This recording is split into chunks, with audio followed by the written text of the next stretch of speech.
ஒரு ஆமீன் சொல்லுங்களேன். உங்கள் பிள்ளைகளுக்காக, உங்கள் எல்லா விஷயங்களுக்காகவும் நீங்கள் ஜெபிக்க வேண்டும். ஹல்லேலூயா, ஆமென். சபையினுடைய ஊழியத்தில் 31 ஆண்டுகள் நின்றிருக்கின்றேன். ஒவ்வொரு ஊழியத்தையும் நிறைவேற்றும் போது பவுல் சொன்னது போல மாம்சத்தோடும் இரத்தத்தோடும் அல்ல எங்கள் போராட்டம், துரைத்தனங்களோடு.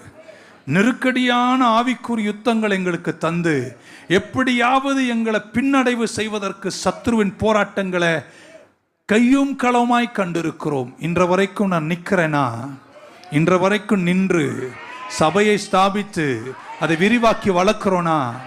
எங்கேயோ ஒரு தாய், எங்கேயோ ஒரு சகோதரன், எங்கேயோ ஒரு சகோதரி இந்த ஊழியத்திற்காக, இந்த ஊழியக்காரனுக்காகவும் ஜெபிப்பதனால தான் இன்ன வரைக்கும் 31 வருஷம் இந்த ஊழியம் நின்றிருக்கின்றன. உங்களை பார்த்து ஊழியக்காரன் நான் சொல்றேன், உங்களை நினைக்கும் போதெல்லாம் உங்களுக்காக நான் வேண்டுதல் செய்கிறேன்.